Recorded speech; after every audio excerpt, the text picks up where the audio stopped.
할렐루야. 거룩한 주일 하나님 앞에 나오신 여러분들 사랑하고 또 축복합니다. 우리 옆에 있는 분들하고 올해 새해 인사 한번 나눴으면 좋겠어요. 올해는 여기까지는 이제 제가 다 대신해 드린 거예요. 하나님 손에 붙들립시다. 우리 옆에 있는 분들하고 하나님 손에 붙들립시다. 네. 여러분, 올해는 하나님 손에 붙들리는 그런 한 해가 되시기를 축복합니다. 여러분, 그렇습니다. 모든 것의 시작은 하나님을 앙망하는 신념입니다. 어떤 상황에서도 상황에 압도되지 않고 나는 나의 하나님만 겸손하게 또 간절하게 의지하겠다고 하는 그런 신념이 될 때 하나님께서 우리를 도우시는 것입니다. 사랑하는 여러분, 우리가 예수님을 믿어도 실속 있게 믿어야 돼요. 실속 있게. 교회의 크기나 어떤 직분이 문제가 아니라 내 심령이 먼저예요. 내 심령. 내 심령이 먼저 여호와 하나님을 앙망하는 심령이 될 때 바로 그 심령이 하나님께서 붙들어지는 심령이 되고 하나님의 은혜와 능력을 경험하는 그런 심령이 되는 것입니다. 우리 모든 성도들이 그런 심령, 그런 은혜 받으시기를 축복합니다. 자, 오늘은 여호와를 앙망하는 심령이 그럼 어떻게 하나님의 도우심을 받는 가정이 될 수 있는지 오늘 두 성경 본문을 참고하면서 은혜를 나누려고 합니다. 창세기 4장에 보면 아담과 하와의 가정에 두 아들이 있었습니다. 누구예요? 가인과 아벨입니다. 형 가인은 밭을 가는 농부로서 농부의 직업을 택하고 동생 아벨은 양을 치는 목자로 자신의 직업을 택합니다. 둘 다 아주 열심히 일을 해가지고 성실하게 일을 해서 기반을 잘 잡았습니다. 어쩌면 지금까지는 부모 밑에서 묻혀가지고 함께 예배 드렸던 것 같아요. 근데 이제 경제적으로 독립할 수준에 이르니까 두 형제가 각각 하나님 앞에 제사의 단을 쌓기로 결심을 합니다. 오늘날로 얘기하면 예배를 드리는 거죠. 이것은 뭘 의미하냐면 그 각각의 형제가 자신의 직업을 통해서 얻은 것을 하나님께 제물로 바치는 것을 의미합니다. 가인은 땅에서 거둔 곡식을 주님께 제물로 바쳤고 아벨은 양을 제물로 하나님께 바쳤어요. 여기까지 겉으로 본 신앙 어때요? 이 신앙의 모습에서는 별로 다른 게 없습니다. 둘 다 하나님의 계심을 믿었고 알고 있었고 또 하나님을 섬기고 있고 예배 성수도 했고 11조도 똑같이 하고 있습니다. 인간의 눈으로 볼 때는 아주 똑같아 보이는데 하나님께서 보실 때는 달랐다고 하는 거예요. 우리가 볼 때는 두 사람의 신앙의 수준이 그냥 거기에서 거기인 것 같은데 하나님께서 보실 때는 아주 차원이 다른 수준이었다고 하는 거예요. 그럼 그 차이가 무엇이었을까요? 가인은 자신이 소출한 그 곡식 가운데 잡히는 대로 일부를 하나님께 제물로 바쳤다는 거예요. 의무로 바쳤고 형식으로 바쳤고 예배를 드리기 위해서 바쳤어요. 그런데 아벨은 어떻게 했습니까? 4절에 보면 아벨은 양떼 가운데서 첫 번째 새끼 맛배의 기름기를 바쳤다 이렇게 기록하고 있습니다. 여러분, 이 말을 제가 사실은 어렸을 때 이 성경 본문을 읽었을 때는 이해가 안 되죠.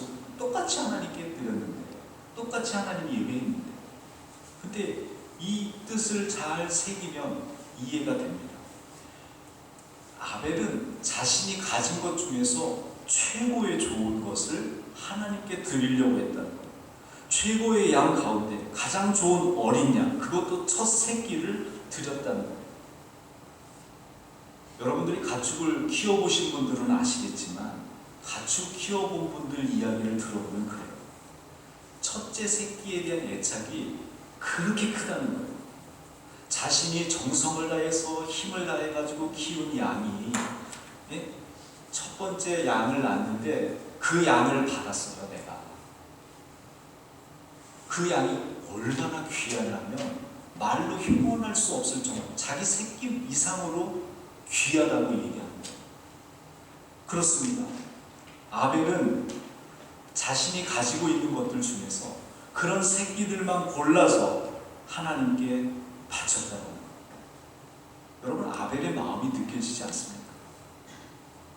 내가 생각할 때 가장 소중하다고 하는 것을 하나님께 드리려고 했던 그 마음. 사실 값으로 치면 클 만큼, 아주 자랄 만큼 자란 큰 황소가 더 비싸겠죠. 키울 만큼 키운 양이 더 비싸겠죠. 또 정확하게는 모르겠지만 값어치로 따졌을 때 가인이 바친 그 곡식의 값이 오히려 아벨이 드렸던 양새끼보다 더 귀했을 수도 있어요. 그런데 하나님께서는 아벨과 그가 바친 그 제물은 반기셨지만 가인이 바친 그 제물은 반기지 않으셨다. 연락하지 않으셨다. 이렇게 기록하고 있습니다. 여러분, 이것을 보면 우리 하나님께서는 예배를 드리는 손길에 굉장히 민감하시다고 하는 것을 알 수가 있습니다. 바치는 손길의 정성에 민감하시다고 하는 겁니다. 혹시 액수는 적을지 몰라도 한 달 수고해서 정말 고생해서 그 얻은 결실을 그 가족의 첫 새끼를 드리는 그런 마음, 모든 것이 하나님께로부터 왔습니다. 하나님께서 주신 것이니 제가 열의 하나를 구별하여 마땅히 하나님께 드립니다 하고 바치는 바로 그 심령, 하나님께서는 너무나도 귀하게 여기시고 그 제사를 반기신다고 하는 말씀입니다. 그런데 가인이 자신의 예배는 하나님께서 기뻐받지 않으셨다고 하는 것을 알고는 몹시 기분이 상했습니다. 여러분, 가인이 만약에 건강한 크리스천이었다고 하면 어떻게 했을까요? 어떤 게 정상일까요? 하나님께서 왜 내 예배를 받지 않으셨지? 내가 뭐 잘못한 게 있나? 내 예배에서 뭐가 부족할까? 내 자신의 신앙을 돌아보고 회개했을 겁니다. 그런데 그는 오히려 두 가지를 택합니다. 하나님을 원망하고 아벨을 시기했다고 합니다. 하나님을 원망하고 동생을 시기했습니다. 목회하다가 보니까 성도님들 중에서도 예배를 잘 드리고 직분 봉사도 하는데 가만히 보면 하나님을 원망하는 마음을 가진 분들을 간혹 봅니다. 우리 교회 말고, 긴장하지 마시고 우리 교회 말고, 최근에 또 오래전에 있었던 그 괴로웠던 일로 하나님을 원망하고 있는 거예요. 마음속에. 그런 분들을 보면 그래요. 그 마음이 비교하고 있다는 것을 느낄 수가 있어요. 자꾸 비교. 다른 사람은 이런 어려움 겪지 않는데, 누구 집사는 하는 일마다 잘 되는데, 교회 기도하면 응답도 잘 받는데, 왜 나는 하나님께서 복 주시지 않지? 이런다는 거죠. 여러분, 이렇게 원망이라고 하는 것은 다른 사람과 흔히 비교하는 데서 생깁니다. 가인도 하나님을 원망하는데 그 원망은 어디에서 시작했어요? 동생하고 비교하는 데서 시작했어요. 동생하고 비교합니다. 하나님은 왜 아벨의 제사만 받아주시지? 왜 아벨만 복 주시지? 그래서 하나님을 원망하고 아벨을 시기하고 질투합니다. 시기하는 마음이 결국 미움이 되고, 미움이 같은 형제지만 미워하다 보니까 증오하게 되고, 증오하는 마음이 더 세어지니까 결국은 살인하는 죄를 짓게 되고 신앙생활에 실패하게 된 것입니다. 오늘 이 귀한 말씀을 통해서 하나님께서 도우시는 가정이 되기 위한 교훈들을 제가 오늘 세 가지로 정리해드리려고 합니다. 첫 번째로, 하나님께서는 드리고자 하는 심령을 기뻐하십니다. 드리고자 하는 심령을 기뻐하십니다. 여러분, 우리가 이것을 알아야 우리의 예배 생활, 우리의 신앙 생활, 우리가 직분 생활한다고 교만해지지 않아요. 또 나 하나님께 드리고 싶은데 드리지 못했다고, 나는 부족하다고 하는 그 열등감에서 우리가 더 빠져나올 수가 있다는 거예요. 여러분, 이거 분명히 알아요. 우리가 뭘 꼭 드려야 하나님께서 나를 사랑해 주시느냐? 그것은 아닙니다. 하나님께서는 우리가 죄인 되었을 때에 독생자 예수 그리스도를 이 땅에 보내주셔서 그 십자가의 은혜와 능력으로 하나님의 사랑을 우리에게 보여주셨어요. 확증해 주셨어요. 여러분, 우리가 이걸 알아야 돼요. 그런데 우리가 알아야 될 것 또 하나는, 우리 자녀들을 볼 때 부모가 나를 위해서 희생해야 되고 사랑해줘야 되고, 그것만 생각하는 그런 자녀는 잘 됩니까? 못 됩니까? 잘 될 수가 없어요. 좀 심하게 표현하면 나중엔 페르나의 길로 갑니다. 사랑만 받는 겁니다. 부모의 사랑을 당연히 여겨요. 보답할 마음은 요만큼도 없어. 잘해주다가 상황이 안 돼가지고 못해주면 어떻게 해요? 불평하죠.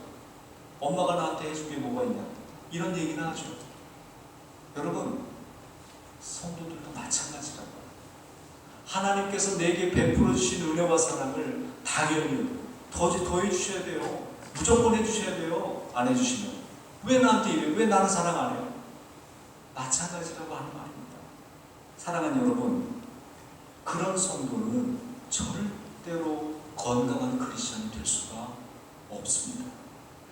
하나님께서는 하나님께 받은 은혜를 조금이라도 표현하고 드리려고 하는 그런 심령을 기뻐하시고 10배씩 100배, 1000배, 10,000배 우리가 상상할 수 없는 그런 곱절로 우리에게 갚아주시는 분이라는 것을 믿으시기를 바랍니다. 사랑하는 여러분 가정에 정말 내가 귀히 여기는 것 있으십니까? 하나님께 귀한 것일수록 잘 떼어드릴 수 있도록 힘쓰시기를 바랍니다. 그것이 바로 아벨의 제사와 같은 것입니다. 그것이 예배 드리는 시간이든 열의 하나를 구별해서 드리는 11조든 자녀의 양육의 문제든 취미생활의 문제든 떼어서 하나님께 드리는 것을 귀히 여길 때 하나님께서 우리의 삶에 정말 우리가 상상할 수 없는 귀한 것으로 채워주시는 줄로 믿습니다. 두 번째는요, 내 가정 일로 질투하거나 원망하는 심령이 되지 말라는 것입니다. 내 가정 일로 질투하거나 원망하는 심령이 되지 말라. 사랑하는 여러분, 신앙생활은 뭐예요? 아까 서두에 말씀드렸어요. 여호와를 앙망하는 게 신앙생활이에요. 하나님만 바라보는 게 신앙생활이에요. 그런데 교회 와서 신앙생활 하는데 자꾸 옆에 사람을 봐. 그런 분들 있어요, 없어요? 너무 많아. 옆에 있는 사람은 어떻게 하나? 옆에 있는 사람은 어떤 대접받나? 거기에만 신경 쓰는 분들이 너무 많다는 거예요. 사랑하는 여러분, 가인은 본인이 예배가 하나님께 연락되지 않았을 때 나하고 하나님과의 관계에서 그 문제를 바라봤어야 됐어요. 그래서 하나님께 잘 보이려고 노력했으면 됐는데 쓸데없이 아벨을 쳐다본 거예요. 쓸데없이 아벨과 하나님과의 관계에 마음을 너무 많이 썼단 말이에요. 신앙생활은요, 하나님과 나와의 관계입니다. 신앙생활은 나하고 하나님과의 관계, 나하고 하나님과의 관계. 뭐가요? 신앙생활입니다. 신앙생활은 나하고 하나님과의 관계, 우리 가정과 하나님과의 관계가 신앙생활이에요. 여러분, 이걸 분명히 아셔야 됩니다. 남이 신앙생활 잘하는데, 남이 복받는데 거기에 기웃거리고 거기에 신경 쓰고 거기에 내 마음과 시간과 신경을 뺏기면 나한테 득될 게 하나도 없습니다. 왜요? 비교하게 되어 있거든요. 비교하게 되어 있거든요. 뿐만 아니라 원망하는 심령이 되지 말라고 말씀하십니다. 여러분, 원망하는 심령은 형식적으로 드리고 받을 것을 기대하지도 않는 심령이에요. 예배 생활, 헌금 생활, 기도 생활, 봉사 생활 다 형식적으로 합니다. 겉으로는 모르지만 속으로부터 하나님으로부터 멀어진 심령이에요. 원망하는 심령을 가진 가인이 드린 예배. 하나님께서는 연락하지 않으셨지만 하나님은, 여러분, 하나님이 가인을 사랑하셨을까요? 사랑하지 않으셨을까요? 사랑하시죠. 사랑하시죠. 그가 마음 자세를 고치고 하나님께 돌아오기를 원하시는 게 하나님의 마음이에요. 여러분, 우리가 이것을 분명히 알아야 됩니다. 사랑하는 여러분, 혹 여러분 가운데 남이 겪지 않는 고통을 겪고 있다고 느끼는 그런 심령이 있으십니까? 그것 때문에, 그 괴로움 때문에 눈물 흘리는 아픔 가운데 있는 가정이 있습니까? 사랑하는 여러분, 하나님을 원망하지 말고 앙망하는 심령 되기를 축복합니다. 원망하지 말고 앙망하는 심령 되기를 주님의 이름으로 축복합니다. 세 번째, 하나님께 드린 다음에는 도움받기를 기대하라는 것. 드린 다음에는 도움받기를 기대하라. 자, 우리가 오늘 두 번째로 읽은 본문은 요셉의 이야기입니다. 요셉은 어려서부터 이복 형제들의 질투를 받아가지고 이집트로 팔려가죠. 자, 그럼 요셉의 상황을 한번 잘 생각해 보세요.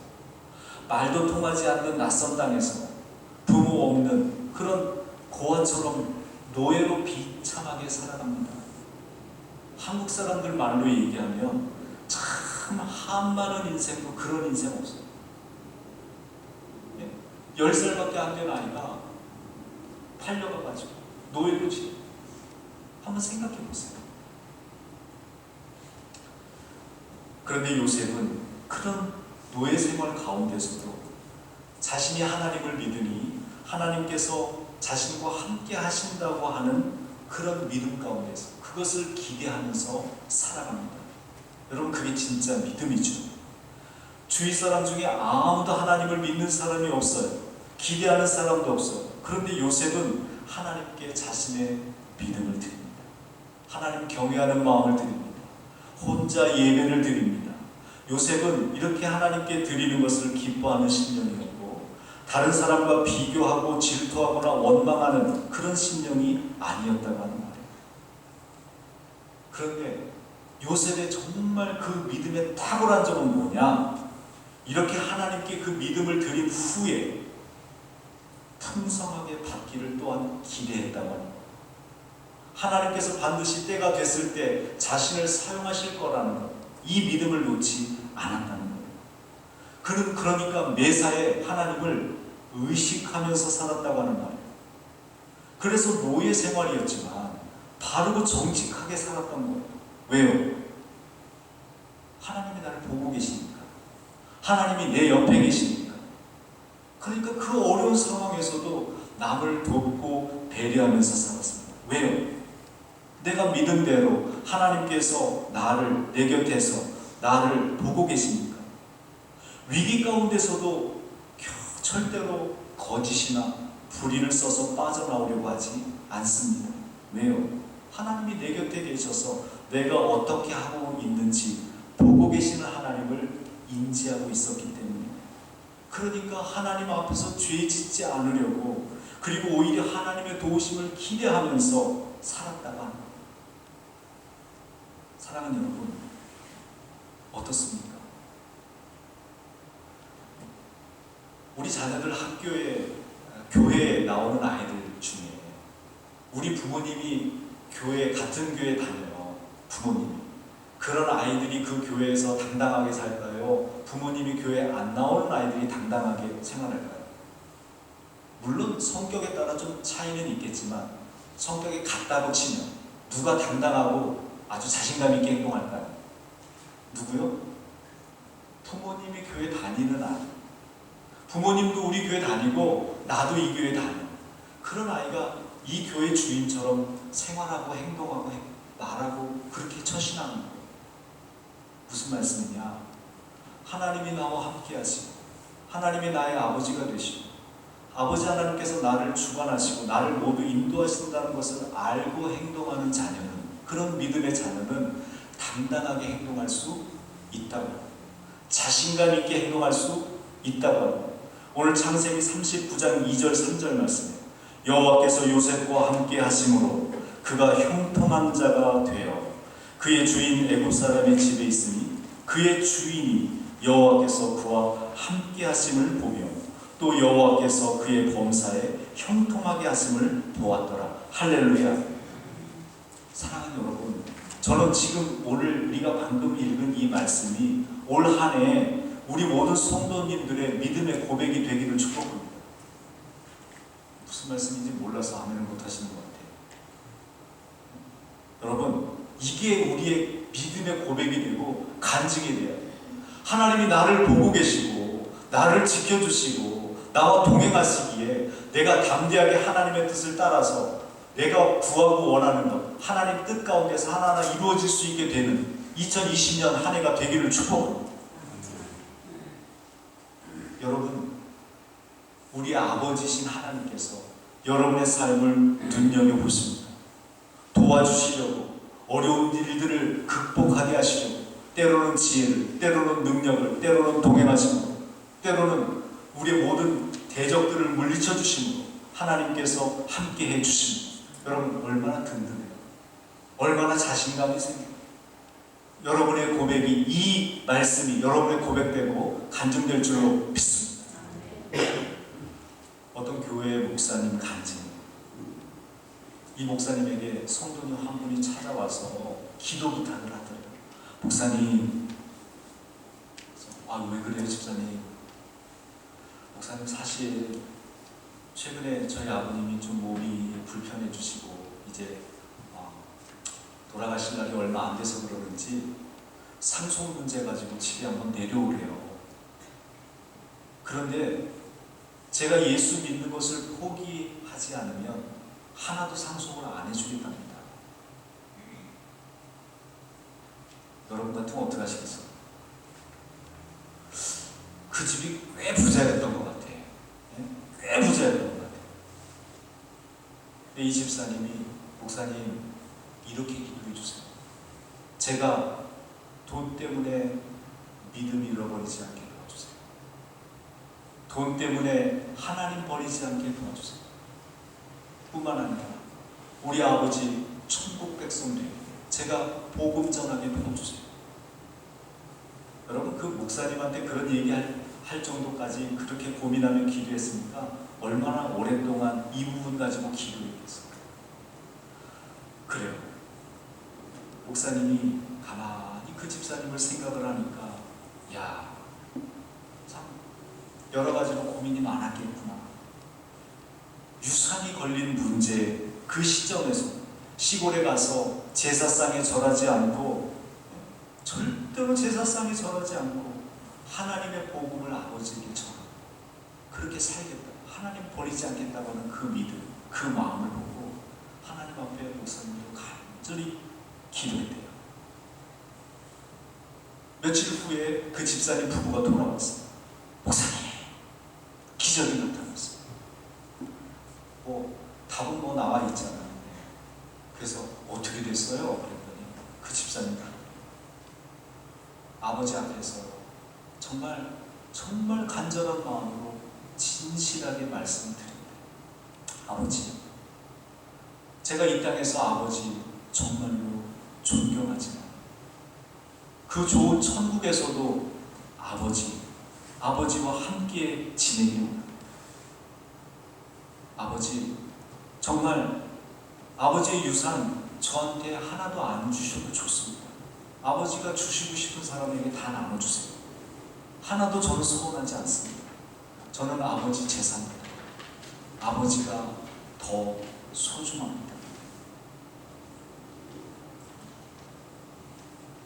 이 아버지가 그 아들의 얘기에 감동을 받아요. 정말 나를 사랑하는구나. 그리고 모든 자녀들에게 동일하게 유산을 배분했고 교회 나가는 것도 내가 네 이야기 듣고 곰곰이 생각해 보니까, 그래, 나도 예수 믿어야 되겠다는 생각이 들었다 하는 그 대답을 듣고 부부는 일석이조를 얻고 돌아왔다고 합니다. 여러분 어때요? 우리 주위에서 그 신앙인들 중에서 하나님 믿는다고 하면서 결정적인 순간에 하나님을 붙들어야 될지 세상을 붙들어야 될지, 이 세상이 물질일 때가 많죠? 물질을 붙들어야 될지 고민을 하다가 두 개를 다 잃어버리는 경우가 너무 많죠. 하나님도 잃어버리고 물질도 잃어버리는 경우. 그런데 이 집사님 부부는 어땠습니까? 절대로 하나님은 놓치지 않겠다고 하는 그 믿음으로 오히려 믿음도 놓치지 않았고 아버지에게 복음도 전했고 물질도 놓치지 않았다고 하는 말이에요. 할렐루야. 그렇습니다. 우리가 하나님만 붙들면 나머지는 하나님께서 붙여주실 줄로 믿습니다. 자, 오늘 세 번째, 하나님께 드린 다음에는 하나님의 도우심을 기대해야 돼요. 그런데 이때 적지 않은 성도들이 어떻게 하냐면 이래요. 난 하나님께 드린 건 드린 거예요. 드린 건 드린 거고 이제는 하나님께서 도와주실 것이라고 기대하는 것보다 내가 세상적인 이익을 얻으려고 똑같이 세상의 방법으로 행동하는 분들이 있다고 하는 거예요. 그리고 어떤 분들은 오히려 내가 하나님께 드렸으니까 내가 세상의 방법으로 살더라도 하나님은 나를 도우셔야 됩니다. 이렇게 생각하고 살아가는 성도도 있다고 하는 거예요. 근데 요셉이 우리에게 보여준 거는 그게 아니에요. 사랑하는 여러분, 하나님은 살아계신 하나님이십니다. 반드시 내가 드렸으면 우리 하나님은 반드시 반응하십니다. 내가 의지했으면 반드시 도우실 것을 기대하시기를 바랍니다. 그 기대한다는 게 뭐예요? 하나님의 살아계심을 믿고 드렸으면 요셉이 그렇게 했던 것처럼 내가 믿는 하나님께서 내 삶을 내 옆에서 눈여겨보시고 도와주시려고 챙겨보고 계시고 나와 함께 하시고 나에게 승리케 하심을 믿고 끝까지 하나님의 방법으로 하나님을 끝까지 붙들고 의지할 때 하나님께서 역사해 주신다고 하는 것입니다. 올해 2020년 새해 우리 사랑하는 시애틀 금단의 모든 성도들 심령뿐만 아니라 우리 모든 가정이 하나님의 도우심을 받는 가정 되기를 주님의 이름으로 축원합니다. 기도하겠습니다. 거룩하신 아버지 하나님, 우리 모든 성도들 가정이 하나님의 도우심 받는 가정 되기를 원합니다.